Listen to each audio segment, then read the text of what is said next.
વડોદરાના ફતેગંજ બ્રિજ પર 10 વાહનો વચ્ચે અકસ્માત થતા ભારે ટ્રાફિક જામ થયો। વડોદરા શહેરના અતિ વ્યસ્ત ગણાતા ફતેગંજ બ્રિજ પર એક સાથે 10 જેટલા વાહનો વચ્ચે શ્રેણીબદ્ધ અકસ્માત સર્જાતા ભારે અફરાતફરીનો માહોલ ઊભો થયો હતો।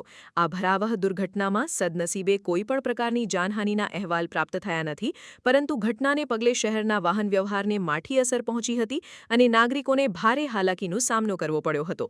પ્રાપ્ત માહિતી અનુસાર બ્રિજ પરથી પસાર થઈ રહેલા વાહનો પૈકી કોઈ એક ચાલકે અચાનક બ્રેક મારતા પાછળ આવી રહેલા અન્ય વાહનો એકબીજા સાથે ધડાકાભેર અથડાયા હતા।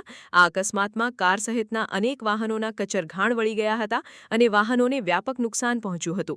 બ્રિજની મધ્યમાં વાહનોનો ખડકલો થઈ જવાના કારણે માર્ગ પર વાહનોની લાંબી કતારો લાગી ગઈ હતી, જેનાથી ભયંકર ટ્રાફિક જામ સર્જાયો હતો। અકસ્માતની જાણ થતાં જ સ્થાનિક પોલીસ અને ટ્રાફિક વિભાગનો કાફલો તાત્કાલિક ધોરણે ઘટના સ્થળે દોડી આવ્યો હતો। તંત્ર દ્વારા ક્રેનની મદદથી ક્ષતિગ્રસ્ત વાહનોને બ્રિજ પરથી હટાવવાની કામગીરી યુદ્ધના ધોરણે હાથ ધરવામાં આવી હતી અને ભારે જહેમત બાદ વાહન વ્યવહાર પૂર્વવત કરવામાં આવ્યો હતો।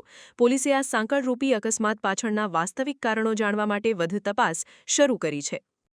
બરોડામાં અને અકસ્માત એવી રીતે થયો કે બધી ગાડીઓ પેલું શાંતિથી ટ્રાફિક જામ હશે એટલે ઊભા હતા અને સડનલી તમે પાછળ જે મહારાષ્ટ્ર પાસિંગવાળી જે તમે ગાડી જોઈ શકો છો, તે બસ છે, એ બસનું ઇમ્પેક્ટ એટલો જ ખરાબ હતો કે એની જે બલેનો પહેલાં કાર અથાડી, બલેનોથી ગ્રાન્ડ વિટારા આવી, ગ્રાન્ડ વિટારાથી આ ટેમ્પો આવ્યો, ટેમ્પોએ મારી ગાડીને સાઈડ પર હટાવીને વચ્ચે અંદર ઘૂસી ગયેલો છે। એટલે ઇમ્પેક્ટ જોઈ લો, ચોથી ગાડીની પથારી ફેરવી છે એને।